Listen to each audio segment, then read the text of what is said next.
Telangana college Narayana Rao university of health science లోపల ఎవరికైతే BSc nursing phase 1 లోపల సీట్ అలాట్‌మెంట్ అయిందో వాళ్ళ కోసం ఈ వీడియో. I heartily congratulate everyone for getting seat in phase 1. So, అందరికి కూడా కంగ్రాచ్యులేషన్స్. సో, మనకైతే ఫేజ్ 1లో సీట్ అలాట్‌మెంట్ అయిపోయింది. నెక్స్ట్ మనమైతే అలాట్‌మెంట్ ఆర్డర్‌ని డౌన్‌లోడ్ చేసుకోవాల్సి ఉంటదన్నట్టు. కాలేజ్‌కి ఎళ్లి రిపోర్ట్ చేయాలంటే అలాట్‌మెంట్ ఆర్డర్ ఉండాలి. ఈ అలాట్‌మెంట్ ఆర్డర్‌ని మనం ఎట్లా డౌన్‌లోడ్ చేసుకోవాలని చెప్పి స్టెప్ బై స్టెప్ ఈ వీడియో లోపల డీటెయిల్‌గా అయితే మాట్లాడతానట్టు. సో, డీటెయిల్‌గా చెప్తా. సో, చాలా అంటే చాలా సింపుల్‌గా డీటెయిల్‌గా చెప్తా. ప్రతి స్టెప్ కూడా చెప్తా. అండ్ ఎట్లాంటి మిస్టేక్స్ చేస్తారు, ఎట్లాంటి మిస్టేక్స్ అవాయిడ్ చేయాలని చెప్పి ప్రతీది కూడా ఈ వీడియో లోపల క్లారిటీ వస్తది. మనం ప్రీవియస్‌గా Telangana college Narayana Rao university of health sciences సంబంధించి చాలా వీడియోస్ అయితే చేసుకున్నాం. అండ్ ఫర్దర్ కూడా మనం ఎట్లాంటి అప్డేట్స్ ఉన్న వీడియోస్ అయితే చేసుకుంటా ఉంటాం. కాబట్టి మీరు ఒకవేళ మన ఛానల్‌కి కొత్తగా వస్తే మాత్రం పక్కా సబ్స్క్రైబ్ చేసుకొని మీ ఫ్రెండ్స్ అందరికీ ఈ వీడియోని షేర్ చేయండి. సో, ఇప్పుడు సబ్స్క్రైబ్ చేసుకోకపోతే మళ్ళీ ఇగ సబ్స్క్రైబ్ చేసుకునే ఛాన్స్ రాదు. సబ్స్క్రైబ్ చేసుకొని మీ ఫ్రెండ్స్‌కి కూడా షేర్ చేయండి. సో, స్టెప్ బై స్టెప్ డీటెయిల్‌గా అలాట్‌మెంట్ ఆర్డర్‌ని ఎట్లా డౌన్‌లోడ్ చేసుకోవాలని చెప్పి అయితే మాట్లాడుకుందాం మనం. సో, ఫస్ట్ అలాట్‌మెంట్ ఆర్డర్ ఎవరు డౌన్‌లోడ్ చేసుకోవాలి? ఓకేనా? సో, అలాట్‌మెంట్ ఆర్డర్ ఎవరు డౌన్‌లోడ్ చేసుకోవాలి అనంటే, ఎవరికైతే ఫేజ్ 1 లోపల సీట్ అలాట్‌మెంట్ అయిందో వాళ్ళందరూ గూడా అలాట్‌మెంట్ ఆర్డర్‌ని డౌన్‌లోడ్ చేసుకోవాలి. అలాట్‌మెంట్ ఆర్డర్‌ని ఎంత పెట్టి డౌన్‌లోడ్ చేసుకోవాలంటే ₹6000 అయితే ఉంటదన్నట్టు. అలాట్‌మెంట్ ఆర్డర్ డౌన్‌లోడ్ చేసుకోవాలంటే మనం పే జేయాలి. దీనికి కొంచెం టాక్సెస్ పడతాయి. అరౌండ్ 15-20 పడొచ్చు. మీరు వాడే కార్డ్‌ని బట్టి, మీరు సెలెక్ట్ చేసుకునే మోడ్ ఆఫ్ పేమెంట్‌ని బట్టి 15-20, 20-30 అయితే మనం పే చేయాల్సి ఉంటదన్నట్టు వాళ్ళకి. ఓకేనా? ఈ 6000 గాకుండా అడిషనల్‌గా జీఎస్టీ పడతదన్నట్టు. 18% జీఎస్టీ అది మీరు యూజ్ చేసే పేమెంట్ మోడ్‌ని బట్టి చేంజ్ అయితా ఉంటది.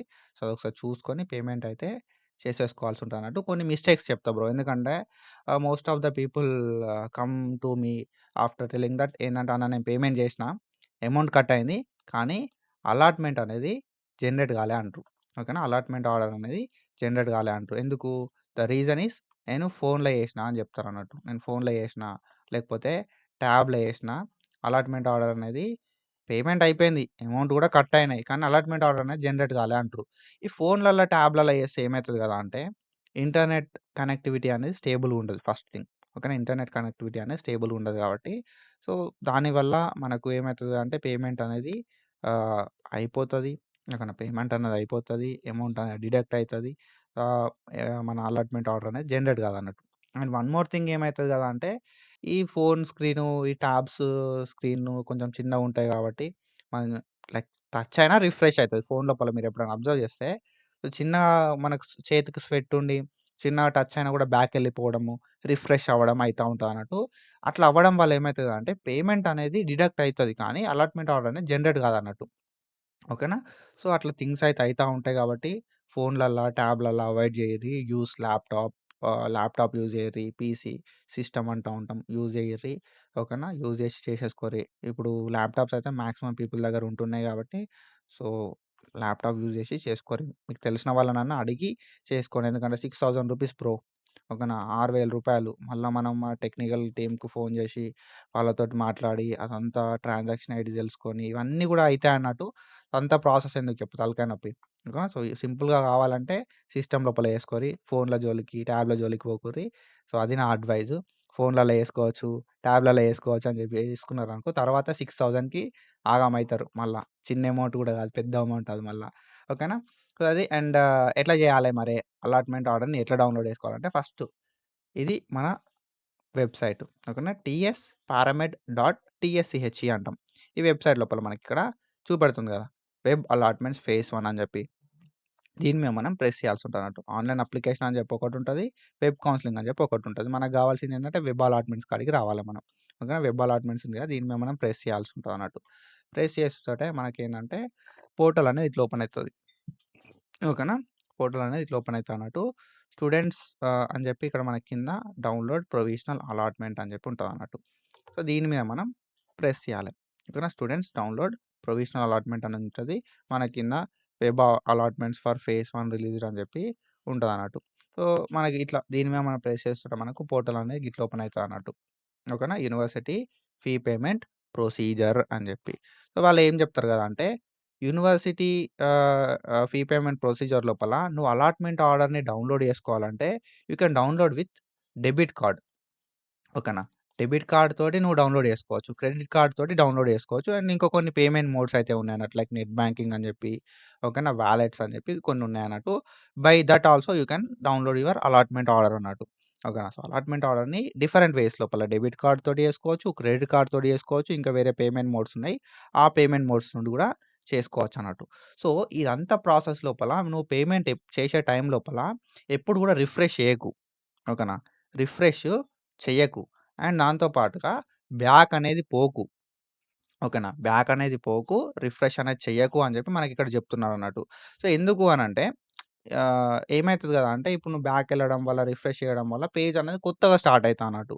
కాబట్టి డీటెయిల్స్ మళ్ళీ ఎంటర్ జేయడము, అండ్ ఒకవేళ పేమెంట్ చేసే టైంలో నువ్వు రిఫ్రెష్ చేసినావనుకో పేమెంట్ అవ్వకపోవడము, ఆహ్, రిఫరెన్స్ ఐడీ జనరేట్ కాకపోవడం ఇట్లాంటి థింగ్స్ అనేవి అయితా ఉంటాయన్నట్టు. కాబట్టి మీరు ఏం జేయాల్సుంటది అంటే పేమెంట్ జేసేటప్పుడు రిఫ్రెష్ చేయకపోవడం జేయాలె. బ్యాక్ అనేది పోవద్దు. ఓకేనా. రిఫ్రెష్ చేయొద్దు. బ్యాక్ అనేది పోవద్దు. డీటెయిల్స్ అనేవి ప్రాపర్‌గా ఇయ్యాలి. మన డీటెయిల్స్ ఏవైతే ఉన్నాయో అన్ని డీటెయిల్స్ ప్రాపర్‌గా ఇచ్చి రిఫ్రెష్ చేయకుండా స్మూత్‌గా ప్రాసెస్‌ని కంప్లీట్ చేసేసాల్సుంటదన్నట్టు. నేను ప్రతీది చెప్తా కాబట్టి వీడియో స్కిప్ చేయకుండా చూడు నీకో క్లారిటీ వస్తది. ఓకేనా. అండ్ మనకి పేమెంట్ చేసే టైం లోపల కొత్త పోర్టల్స్ అయితే ఓపెన్ అయితాయి. అవి ఎట్లా ఓపెన్ అయితాయని నేను చెప్తా ఉంటా. So, don't worry about that. ఓకేనా. అండ్ మనకి పేమెంట్ అయిపోయిన తర్వాత ట్రాన్సాక్షన్ ఐడీ వస్తదన్నట్టు. ఓకేనా. ట్రాన్సాక్షన్ ఐడీ అనేది వస్తది. పేమెంట్ అయిపోయిన తర్వాత ఆ ట్రాన్సాక్షన్ ఐడీ నోట్ చేసి పెట్టుకోరి. ఓకేనా. ట్రాన్సాక్షన్ ఐడీ అనేది వస్తది. ఈ ట్రాన్సాక్షన్ ఐడీని నువ్వేం చేయాలె? నోట్ చేసి పెట్టుకోవాలె. ఓకేనా. So, when it comes to allotment order download, ఓకేనా. సో, మీరు ఈ పేజ్‌కొచ్చిన తర్వాత, ఓకేనా. సో, ఫస్ట్ ఏం చేస్తారు? ఈ పేజ్‌కొస్తారు మీరు. ఓకేనా. వెబ్ అలాట్‌మెంట్స్ అని చెప్పి ప్రెస్ చేస్తారు. దెన్ దాని తర్వాత ఈ పేజ్‌కొస్తారు. ఓకేనా. అలాట్‌మెంట్స్ అని ప్రెస్ చేస్తుంటే స్టూడెంట్ డౌన్‌లోడ్ ప్రొవిజనల్ అలాట్‌మెంట్ అని చెప్పి చూపెడుతది.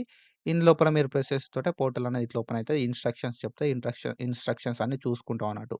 ఇన్‌స్ట్రక్షన్స్ అన్నీ చూసుకొని ఇక్కడ మీకు కిందేముంది కదంటే click here to pay online using debit card or credit card అని ఉంది కదా! దీని మీద మనం ప్రెస్ చేయాలి. ఓకేనా. సో, దెన్ మనకు పోర్టల్ ఎట్లా ఓపెన్ అయితది? అంటే మనకి పోర్టల్ అనేది ఇట్లా ఓపెన్ అయితదన్నట్టు. ఓకేనా.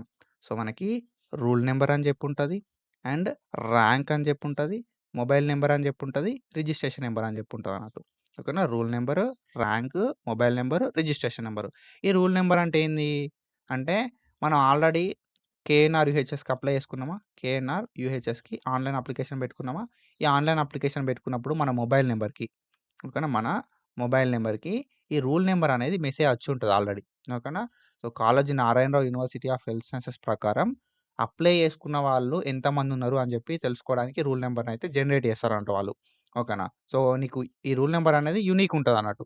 ఈ రూల్ నంబరు, ఓకేనా. సో, ఈ రూల్ నంబర్ అనేది మీకు ఆల్రెడీ మెసేజ్ వచ్చుంటది. లేదు అంటే మీరు ఆల్రెడీ ఆన్‌లైన్ అప్లికేషన్ చేసుకొని ఉంటారు గదా! ఈ ఆన్‌లైన్ అప్లికేషన్ లోపల ఆన్‌లైన్ అప్లికేషన్ ప్రింట్ లోపల ఈ రూల్ నంబర్ అనేది మెన్షన్ చేసి ఉంటదన్నట్టు. అండ్ దెన్ దాని తర్వాత ర్యాంక్, ఎబ్సెట్ ర్యాంక్. తెలంగాణ ఎబ్సెట్ ర్యాంక్ ఏదైతే ఉందో తెలంగాణ ఎబ్సెట్ ర్యాంక్ అయితే ఎంటర్ చేయాల్సి ఉంటదన్నట్టు. అండ్ దెన్ దాని తర్వాత మొబైల్ నంబర్. సో, ఈ మొబైల్ నంబర్ ఏ మొబైల్ నంబర్ ఇయ్యాలి మరంటే నువ్వు Kaloji Narayana Rao university of health సైన్సెస్‌కి అప్లై చేసుకున్నప్పుడు ఏ మొబైల్ నంబర్ అయితే ఇచ్చినావో ఆ మొబైల్ నంబర్ మాత్రమే ఇయ్యాలి. లేకపోతే మొబైల్ నంబర్ తప్పున్నదని చెప్పి చూపెడతదన్నట్టు. ఓకేనా. సో, ఈ మీరు ఆల్రెడీ అప్లికేషన్ పెట్టుకున్న అప్లికేషన్ ప్రింట్ ఉంటది చూసినావా? ఈ అప్లికేషన్ ప్రింట్ లోపల కూడా మనకి మొబైల్ నంబర్ అనేది ఉంటదన్నట్టు. ఓకేనా. అప్లికేషన్ ప్రింట్ లోపల మొబైల్ నంబర్ ఉంటే ఆ మొబైల్ నంబర్ ఇచ్చేసేయాలి మీరు. దెన్ దాని తర్వాత రిజిస్ట్రేషన్ నంబర్.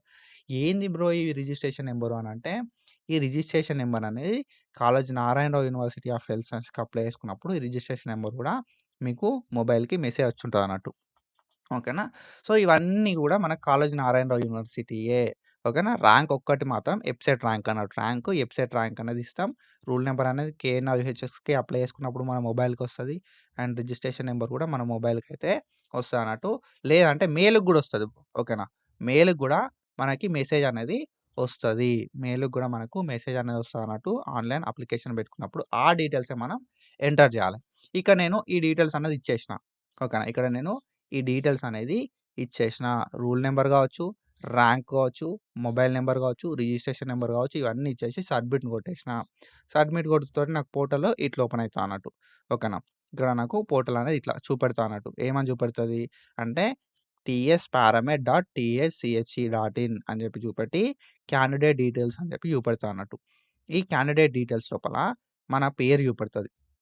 ఓకేనా. మన పేరనేది చూపెడతదన్నట్టు. ఇక్కడ నరేష్ అని చెప్పి నేమ్ చూపెట్టింది. అట్లా మీ పేరనేది చూపెడతది. మీ పేరేంది అని చెప్పి. And admission ఎక్కడొచ్చింది? బీఏఎస్కే1 ఇది కాలేజ్ కోడ్. ఓకేనా. బీఏఎస్కే1 ఇది కాలేజ్ కోడ్. దాని తర్వాత నర్సింగ్ లోపల, రెగ్యులర్ లోపల, లోకల్ లోపల, పీసీడీ లోపల, జనరల్ కేటగిరీ లోపల సీటొచ్చిందని చెప్పి. ఓకేనా. సో, అడ్మిషన్ డీటెయిల్స్ అనేది మనకి ఇక్కడ చూపెడతది. అండ్ దెన్ దాని తర్వాత యూనివర్సిటీ ఫీ ఎంత? ఎంత ఫీ పే చేయాలని చెప్పి చూపెడతదన్నట్టు. రూ. 6,000 పే చేయాలి. Either you are SC, ST, BC, OC ఏదైనా గాని ఏ కేటగిరీ అయినా 6,000 కట్టాలి. ఇది యూనివర్సిటీ ఫీ. ఈ యూనివర్సిటీ ఫీ మనం ఎందుకు కడతాం అనంటే, సో, సింపుల్లీ ఏం లేదు. యూనివర్సిటీ అనేది మనకు సర్టిఫికేట్ వెరిఫికేషన్‌లు, ఈ కౌన్సెలింగ్ ప్రాసెస్‌లు అంతా కూడా కండక్ట్ చేస్తుంది కదా! దాని కోసం మనమైతే ఈ రూ. 6,000 అయితే పే చేస్తామన్నట్టు. 6,000 ఓకేనా. అండ్ దెన్ దాని తర్వాత పేమెంట్ రిఫరెన్స్ నంబర్. ఓకేనా. పేమెంట్ రిఫరెన్స్ నంబర్ అనేది ఇదన్నట్టు. ఈ పేమెంట్ రిఫరెన్స్ నంబర్‌ని బేస్ చేసుకొని సో, ఇది మీరు నోట్ చేసి పెట్టుకోరి. స్క్రీన్‌షాట్ అన్న లైక్ ఫోటో తీసి పెట్టుకోరి. ఫోన్‌లో చేయకుర్రి. అండ్ రిఫరెన్స్ నంబర్‌ని రాసి పెట్టుకోవాల్సి ఉంటదన్నట్టు. ఈ రిఫరెన్స్ నంబర్‌ని బేస్ చేసుకొని మనకు పేమెంట్ అయిందా? కాలేదా? అని చెప్పి అర్థమైతదన్నట్టు. మీరిప్పుడు ఓపెన్ చేస్తే రిఫరెన్స్ నంబర్ ఇదొస్తది. ఇంకోసారి ఓపెన్ చేస్తే వేరే వస్తది. అట్లా. మీరు ఫస్ట్ టైమ్ ఓపెన్ చేసినప్పుడైతే ఇది రాసి పెట్టుకోరి. అండ్ దెన్ ఓకే కొట్టేసేయండి. అండ్ దెన్ దాని తర్వాత మనం చూసుకుంటే మనకు లైక్ ఓకే కొట్టాలి. ఓకేనా. సో, మన క్యాండిడేట్ డీటెయిల్స్ వచ్చినాక మనయా కాదా డీటెయిల్స్ అని చెప్పి చెక్ చేసుకోవాలి. ఈ డీటెయిల్స్ మనయా కాదా అని చెప్పి చెక్ చేసుకోవాలి. మనయే అని క్లారిటీ వచ్చిన తర్వాత ఓకే కొట్టేస్తే మనకి పోర్టల్ అనేది రీడైరెక్ట్ అయితదన్నట్టు. సో, ఇట్లా రీడైరెక్ట్ అయితది. ఓకేనా. రీడైరెక్ట్ అయ్యేంత వరకు ఆగాలి. ఓకేనా. వస్తలేదు, వస్తలేదు అని చెప్పి రిఫ్రెష్ చేయడము, నెట్ ఆఫ్ చేసి నెట్ ఆన్ చేయడము అట్లాంటివి చేయకుర్రి. వెయిట్ చేయాలి. ఓకేనా. మనకు ఆల్మోస్ట్ ఒక 15 నిమిషాల టైమ్ ఇస్తారు. They will give us around 15 minutes. ఈ 15 మినిట్స్ లోపల నువ్వు పేమెంట్ అనేది చేసేసేయాలి. ఓకేనా. కాబట్టి మన దగ్గర కార్డ్‌లు ఓకేనా. సో, ఏటీఎం కార్డ్ ఉంటే ATM card, like credit card ఉంటే క్రెడిట్ కార్డ్, డెబిట్ కార్డ్ ఉంటే డెబిట్ కార్డ్. ఆ కార్డ్‌లనేది దగ్గర పెట్టుకోవాల్సి ఉంటది. అండ్ దెన్ దాని తర్వాత మనకి ఇక్కడ ఏందంటే కాలేజీ నారాయణరావు యూనివర్సిటీ అని చెప్పి ఇక్కడ చూపెడతది. Order ID చూపెడతది. ఇక్కడ సంథింగ్ ఒక కోడ్ అనేది చూపెడతది అన్నట్టు. అండ్ దెన్ దాని తర్వాత మనం చూసుకుంటే అమౌంట్ అనేది చూపెడతది. ఇక్కడ నీకు ట్రాన్సాక్షన్ అమౌంట్ లోపల చూపెడతా అన్నట్టు. రూ. 6,000 అని చెప్పి చూపెడతది. ట్రాన్సాక్షన్ ఫీ ఎంత అని చెప్పి కూడా చూపెడతా అన్నట్టు. ట్రాన్సాక్షన్ ఫీస్ ఏమన్నా పడుతున్నాయా అని చెప్పి. అండ్ దాని తర్వాత టాక్సెస్ ఎంత అని చెప్పి చూపెడతా అన్నట్టు. టోటల్ ఎంత పే చేయాలని చెప్పి చూపెడతది. సో, ఇక్కడ 6,000 ఉంది కదా బ్రో అని అనుకుంటున్నట్టు. సో, ఏం లేదు. ఇప్పుడు మన డీటెయిల్స్ ఇయ్యలే కాబట్టి 6,000 చూపెడతది. మన డీటెయిల్స్ ఇచ్చిన తర్వాత లైక్ నువ్వు క్రెడిట్ కార్డ్ అన్నా, డెబిట్ కార్డ్ అన్నా డీటెయిల్స్ ఎంటర్ చేస్తావు కదా! ఈ క్రెడిట్ కార్డ్, డెబిట్ కార్డ్ నువ్వు ఏ కార్డ్ వాడుతున్నావు అనే దాన్ని బట్టి ఇక్కడ చేంజెస్ అయితాయి అన్నట్టు. ఓకేనా. సో, ఇది అండ్ ఇక్కడ మనం చూసుకుంటే మన మొబైల్ నంబర్ అడుగుతది. ఆటోమేటిక్‌గా మన మొబైల్ నంబర్ వచ్చేస్తది అన్నట్టు. మనం ఆల్రెడీ ఇచ్చేసినాం కదా! ఆ మొబైల్ నంబర్ ఆటోమేటిక్‌గానే వచ్చేస్తది. అండ్ ఈమెయిల్ విషయానికొస్తే మనం ఎంటర్ చేయాలి. మన ఈమెయిల్ ఏందని చెప్పి. సో, ఈ ఈమెయిల్‌కి మీకు ఏమైతది కదా! అంటే మెసేజ్ అనేది వస్తదన్నట్టు. సో, ఇట్లా ఇంత పేమెంట్ చేసిర్రు అని చెప్పి. ట్రాన్సాక్షన్ రిపోర్ట్ అంటాం. ట్రాన్సాక్షన్ రిపోర్ట్ లాగా ఒకటి వస్తదన్నట్టు. రాకపోయినా కూడా పెద్ద పర్లేదు. ఓకేనా. సో, మనకి మన మొబైల్ నంబర్ అదే ఆటోమేటిక్‌గా వస్తది. మన ఈమెయిల్ అనేది మనం ఇయ్యాల్సి ఉంటదన్నట్టు. ఏదైతే రిజిస్టర్డ్ మెయిల్ ఉందో రిజిస్టర్డ్ మెయిల్ ఇచ్చేసేయండి. అండ్ దెన్ ప్రొసీడ్ ప్రెస్ చేయండి. ఓకేనా. ప్రొసీడ్ అనేది ప్రెస్ చేయాలి. ఓకేనా. సో, ప్రొసీడ్ అనేది ప్రెస్ చేసిన తర్వాత మనకు పోర్టల్ అనేది ఇట్లా ఓపెన్ అయితది. ఓకేనా. సో, బిల్లింగ్ అడ్రెస్ ఎంటర్ చేయమంటది. సో, ఈ డీటెయిల్స్ అన్నీ కామన్ ఉంటాయి. ఏవైతే డీటెయిల్స్ ఉన్నాయో ఇవి కామన్ ఉంటాయి. కానీ ఇక్కడ మనకేందంటే మొబైల్ నంబర్ మనం ఆల్రెడీ ఇచ్చేసినాం. ఈ మొబైల్ నంబర్ అనేది చూపెడతా ఉంటది. ప్రతి పేజ్ లోపల గూడా. ఇక్కడ నీ నేమ్ చూపెడతది. ఓకేనా. నీ నేమ్ ఏంటిది అని చెప్పి చూపెడతది. కింద అడ్రెస్ రాయమంటది. సో, నేనేం చేసినా ఇక్కడ ఆధార్ కార్డ్ లోపల ఏదైతే అడ్రెస్ ఉందో ఆ అడ్రెస్ ఇచ్చేసినా అన్నట్టు. ఇచ్చేసి పిన్ కోడ్ ఇచ్చేసిన. పిన్ కోడ్ ఇచ్చేసుడుతోటి ఆటోమేటిక్‌గా ఏమైంది ఈ సిటీ అనేది వచ్చేసింది. అండ్ దాని తర్వాత స్టేట్ అనేది వచ్చేసింది. అండ్ నేను దాని తర్వాత నేనేం చేసినా కదా! అంటే ప్రొసీడ్ అని కొట్టిన మళ్ళా. ప్రొసీడ్ అని కొట్టుతోటి పోర్టల్ అనేది ఇట్లా ఓపెన్ అయితదన్నట్టు. ఓకేనా. సో, ఇందులోపల మనం ఏం చేయమంటది కదా! అంటే 3 పేమెంట్ మోడ్స్ ఉన్నాయి మనకిక్కడ. 3 పేమెంట్ మోడ్స్ ఉన్నాయి. ఐదర్ కార్డ్ తోటి పే చేస్తావా? లేకపోతే నెట్ బ్యాంకింగ్ తోటి చేస్తావా? లేకపోతే వాలెట్ తోటి చేస్తావా? ఇది నీ ఇష్టం. ఓకేనా. సో, ఇక్కడ మన నంబర్ చూపెడతది. అండ్ దాని తర్వాత కింద కార్డ్, నెట్ బ్యాంకింగ్, వాలెట్ అంటది. Either you have debit card or credit card, go with debit or credit card. Net banking ఉంటే నెట్ బ్యాంకింగ్ ఓపెన్ చేసుకో.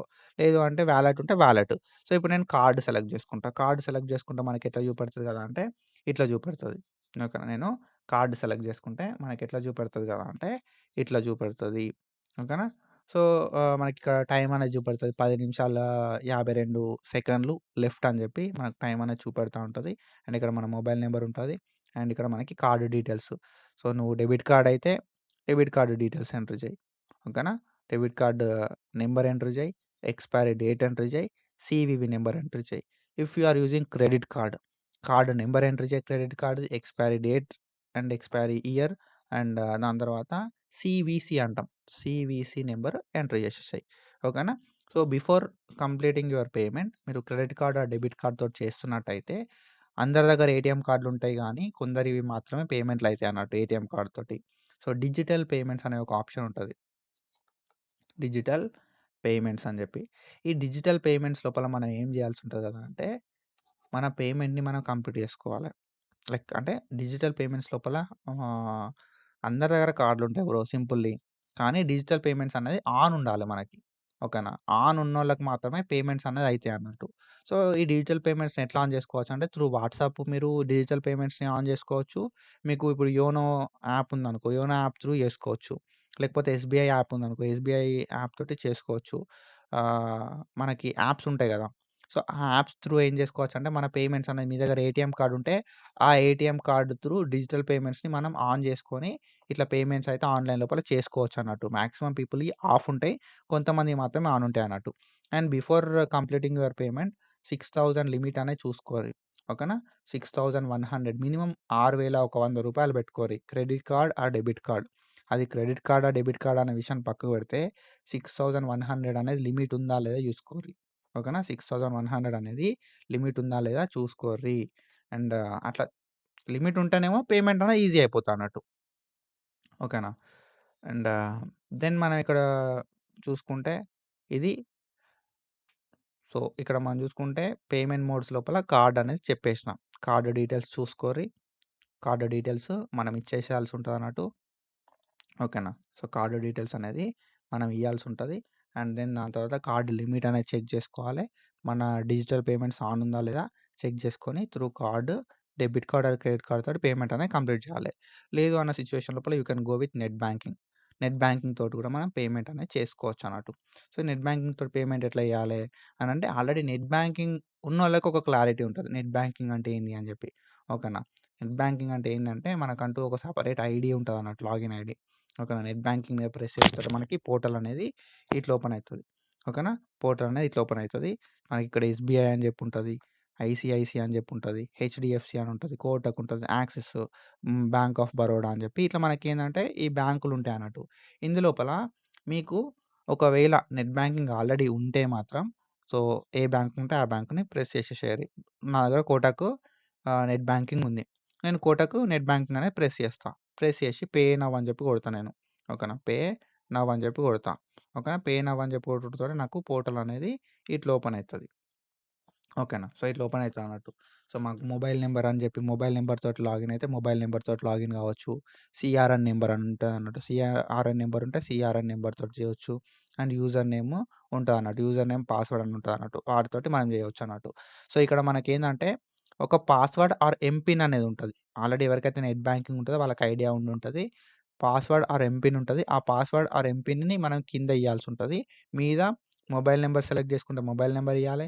సీఆర్ఎన్ సెలెక్ట్ చేసుకుంటే సీఆర్ఎన్ నంబర్ ఇయ్యాలి. యూజర్ నేమ్ అయితే యూజర్ నేమ్ ఇచ్చి మనం ఏం చేయాలంటే షో పాస్వర్డ్ అంటే మనకు పాస్వర్డ్ చూపెడతది. పాస్వర్డ్ కరెక్టా కాదా? ఎంపిన్ కరెక్టా కాదా? అని చెప్పి చూసుకొని సెక్యూర్ లాగిన్ కొట్టాలే. కొట్టుడు తర్వాత మనకొక ఓటీపీ అనేది వస్తదన్నట్టు. ఓకేనా? ఓటీపీ అనేది వస్తది. ఆ ఓటీపీ ఎంటర్ చేసుడుతోటే అమౌంట్ అనేది డిడక్ట్ అయితది. అండ్ కొంచెం ప్రాసెస్ అయితదన్నట్టు. ప్రాసెస్ అయ్యి మనకు అలాట్‌మెంట్ ఆర్డర్ అనేది జనరేట్ అయితదన్నట్టు. ఓకేనా? సో, ఇక్కడ క్రెడిట్ కార్డ్, డెబిట్ కార్డ్ తోటి పే చేసినప్పుడు కూడా అంతే. క్రెడిట్ కార్డ్, డెబిట్ కార్డ్ తోటి పే చేసినప్పుడు పే నౌ అని చెప్పి కొడతారు కదా! పే నౌ అని చెప్పి కొట్టుడుతోటి మనకు ఇంకొక పోర్టల్‌కి రీడైరెక్ట్ అయితదన్నట్టు. రీడైరెక్ట్ అయినాక అక్కడ ఓటీపీ అడుగుతది. ఆ ఓటీపీ ఎంటర్ చేస్తే మన పేమెంట్ అయితే కంప్లీట్ అయిపోతదన్నట్టు. ఓకేనా? పేమెంట్ కంప్లీట్ అయ్యి కొంచెం సేపు టైం తీసుకుంటది. ఓకేనా? మినిమమ్ 1 మినిట్ ఆఫ్ టైం తీసుకుంటదన్నట్టు. సో, ఆ 1 మినిట్ లోపల రిఫ్రెష్ చేయడము, బ్యాక్ పోయి రావడము, రీసెంట్‌లో పెట్టడం అట్లాంటివి ఏం చేసుకోకుర్రి. ఏమన్నా ఫోన్‌లు అవి ఇవి వచ్చినప్పుడు కూడా ఇంటర్నెట్ కనెక్షన్ ఇబ్బందయితది గదా! కొంచెం అవన్నీ ఆపి, ఈ ప్రాసెస్‌ని కంప్లీట్ చేసుకున్న తర్వాతనే ఏదంటే అది జేసుకోవాలి. ఓకేనా? In case if you choose వాలెట్‌ని చూజ్ చేసుకున్నామనుకో, ఓకేనా? థర్డ్ ఆప్షన్ కింద వాలెట్ ఉన్నది గదా! మనకి. ఈ థర్డ్ ఆప్షన్ కింద వాలెట్‌ని సెలెక్ట్ చేసుకున్నామనుకో ఫర్ సపోజ్. సో, ఈ వాలెట్‌ని సెలెక్ట్ చేసుకున్న పరిస్థితి ఎట్లుంటది మరే అని జెప్పి మనం మాట్లాడుకుందాం. సో, వాలెట్స్ నాకైతే ఐడియా లేవు. నా దగ్గర ఒక వాలెట్ గూడా లేదు. ఓకేనా. సో, నా దగ్గర వాలెట్స్ అయితే ఏం లేవు గానీ, ఈ సో, ఇక్కడ మీరు జూసుకోవచ్చు. మొబివిక్ అని జెప్పి వాలెట్ ఉంటది. జియో మనీ అని జెప్పి వాలెట్ ఉంటది. అండ్ ఐసీఐసీ పాకెట్స్ అని జెప్పి వాలెట్, ఐటీజెడ్ క్యాష్ కార్డ్ అని జెప్పి ఇట్లా వాలెట్స్ ఉంటాయన్నట్టు. ఇందులోపల మీకేదన్నా వాలెట్ ఉన్నా గూడా ఈ వాలెట్‌ని ఓపెన్ జేసి, ఈ వాలెట్‌కి సంబంధించిన ఐడీస్, పాస్వర్డ్స్‌ని యూజ్ జేసుకొని you can complete your payment. నాకైతే ఈ వాలెట్స్ అయితే ఏం లేవు. ఓకేనా. పే నౌ ఏదైనా ఒకటి సెలెక్ట్ జేసుకొని పే నౌ అంటే అందులోపల పోర్టల్ అయితే ఓపెన్ అయితదన్నట్టు. మీరు జియో మనీ ఓపెన్ చేస్తే Jio money, ICICI pockets open చేస్తే ఐసీఐసీ పాకెట్స్, మొబివింక్ అయితే మొబివిక్. సో, ఇవి ఓపెన్ చేసుకొని ఏం చేయాలంటే వాటికంటూ ఒక ఐడీ, పాస్వర్డ్‌లు ఉంటాయన్నట్టు లాగిన్ కావడానికి. ఈ ఐడీ, పాస్వర్డ్‌లు ఇయ్యాలే అండ్ కన్ఫర్మేషన్ కోసం ఓటీపీస్ వస్తాయి. అండ్ దాన్ని కన్ఫర్మ్ చేసేసేయాలే. సో దట్ మన పేమెంట్ అయితే కంప్లీట్ అయిపోతదన్నట్టు. ఓకేనా. సో, ఇక్కడ మీరు చూసుకుంటే మీరు నేను కోటక్ సెలెక్ట్ చేసుకున్నప్పుడు నాకిక్కడ ట్రాన్సాక్షన్ ఫీ అనేది రూ. 8 వచ్చింది. ఓకేనా. ట్రాన్సాక్షన్ ఫీ అనేది రూ. 8 వచ్చిందన్నట్టు. అండ్ టాక్సెస్ అనేది రూ. 1 వచ్చింది. అట్లా రూ. 6009 వచ్చిందన్నట్టు. సో, మీరు సెలెక్ట్ చేసుకునే మోడ్‌ని బట్టి మనకు ఏమైతదంటే ఈ ట్రాన్సాక్షన్ ఫీజు, టాక్సెస్ అనేది చూపెడతాయన్నట్టు. ఓకేనా. So, after completing everything payment అనేది అయిపోయిన తర్వాత మనకి అలాట్‌మెంట్ ఆర్డర్ అనేది ఇట్లా జనరేట్ అయితదన్నట్టు. ఓకేనా. అలాట్‌మెంట్ ఆర్డర్ అనేది ఇట్లా జనరేట్ అయితది. సో, మనకేందంటే ఇక్కడ BSc nursing phase 1 allotment order అని చెప్పి చూపెడతానట్టు. ఇందులోపల నీకు ఏ కాలేజ్ లోపల సీటొచ్చింది, ఏ కోర్స్ లోపల సీటొచ్చింది, ఏ కేటగిరీలో సీటొచ్చింది అని చెప్పి ఉంటది. అండ్ దాని తర్వాత క్యాండిడేట్ డీటెయిల్స్ లోపల మనం చూసుకుంటే మీ నేము, మీ ఫాదర్ నేము అండ్ మీ రూల్ నంబరు, మీ ర్యాంక్, మీ జెండరు, మీ క్యాస్ట్, మీ రీజియన్ ఇవన్నీ గూడా మెన్షన్ చేస్తారన్నట్టు. So, these are the things. ఓకేనా. ఇవన్నీ గూడా మనకి మెన్షన్ చేస్తారు. అండ్ కొన్ని ఇన్‌స్ట్రక్షన్స్ కూడా ఇస్తారన్నట్టు. సో, దీన్ని మనం ఏం జేసుకోవాలి, ప్రింట్ తీసుకొని పెట్టుకోవాలి. ఓకేనా. ప్రింట్ ఔట్ తీసుకొని పెట్టుకోవాలి. పీడీఎఫ్ ఫార్మాట్ లోపల సేవ్ చేసి పెట్టుకోవాలి. ఒకవేళ పేమెంట్ అయిపోయిన తర్వాత సపోజ్ కొందరికి కొన్ని ఇష్యూస్ ఉంటాయి గదా. పేమెంట్ అయిపోయిన తర్వాత అలాట్‌మెంట్ ఆర్డర్ జనరేట్ అయితలేదు అన్న సిట్యుయేషన్ లోపల గూడా ఏం లేదు బ్రో. మళ్ళా సేమ్ ఇదే పోర్టల్‌కి రా. వెబ్ అలాట్‌మెంట్స్ ఓపెన్ జెయి. వెబ్ అలాట్‌మెంట్స్ ఓపెన్ చేసిన తర్వాత స్టూడెంట్ ప్రొవిజనల్ అలాట్‌మెంట్ అంటది. ఆ అలాట్‌మెంట్ కాడికి పో. మీ డీటెయిల్స్ ఇచ్చేసేయి. ఇచ్చేసిన తర్వాత నెక్స్ట్ సేమ్ ప్రాసెస్ ఓకేనా. పేమెంట్ అయిపోయిన తర్వాత పీడీఎఫ్‌ని సేవ్ జేసుకోకపోయినా, పేమెంట్ అయిపోయిన తర్వాత అలాట్‌మెంట్ ఆర్డర్ జనరేట్ కాకపోయినా గూడా కొంసేపు టైం వెయిట్ జేయుర్రి. చూడుర్రి ఏమైనా చేంజెస్ అయితాయని జెప్పి. కాకపోతే మళ్ళా సేమ్ ఈ పోర్టల్ ఎట్లయితే అలాట్‌మెంట్ ఆర్డర్ డౌన్‌లోడ్ చేసుకోవడానికి ఓపెన్ చేసుకున్నారో అట్లనే ఓపెన్ జేయుర్రి. ఫీ పేమెంట్ అయిపోతే మాత్రం అలాట్‌మెంట్ ఆర్డర్ అనేది ఇట్లా జనరేట్ అయితదన్నట్టు. ఓకే. ఇందులో కొన్ని ఇన్‌స్ట్రక్షన్స్ ఉంటాయి. చెక్ జేసుకోరి. అండ్ 2025 నేను ఒకసారి చూస్తా. నేను చూసి అలాట్‌మెంట్ ఆర్డర్‌ని డౌన్‌లోడ్ జేస్తా. ఓకేనా. సో, ఇది 2023 ఇది. ఓకేనా. ఇది 2023కి సంబంధించి 2025 లోపల ఎట్లాంటి ఇన్‌స్ట్రక్షన్స్ ఉన్నాయి, ఏమున్నాయి అని జెప్పి మనోళ్ళు పీడీఎఫ్ పెడతా అన్నారు. దాన్ని బేస్ చేసుకొని మనమైతే మాట్లాడుకుందాం ఫర్దర్‌గా. ఓకేనా. సో, ఇది అండ్ ఐ హోప్ మీ అందరికి క్లారిటీ వచ్చిందనుకుంటున్నా. అండ్ ఇంకొక విషయం మర్చిపోయిన చెప్పడము. అండ్ ఏందంటే మనం ఒకవేళ మీరు నాతోటి ఫర్దర్‌గా కాంటాక్ట్ ఉండాలనుకుంటే నేను టెలిగ్రామ్ లోపల అండ్ దాంతో పాటుగా ఇన్‌స్టాగ్రామ్ లోపల స్టోరీ గూడా పెట్టినా. సో, ఒకసారి ఎళ్ళండి. ఎళ్లి గూగుల్ ఫార్మ్ ఉంటదన్నట్టు. ఆ గూగుల్ ఫార్మ్ లోపల మీ నేమ్, మీకు ఏ కాలేజ్‌లో సీట్ వచ్చింది, మీ మొబైల్ నంబర్ ఏంది, మీకు ఏ కోర్స్‌లో సీట్ వచ్చిందని చెప్పి డీటెయిల్స్ ఉంటాయి. అవి ఫిల్ చేయండి. అండ్ మీరు నాకేమైనా చెప్పాలనుకున్నా కూడా you can tell me there. And ఫర్దర్‌గా నాకేమన్నా హెల్ప్ కావాలంటే I will contact you definitely. ఓకేనా. So, that's it for today guys. Follow for more content and thank you so much for your love and support. Signing of.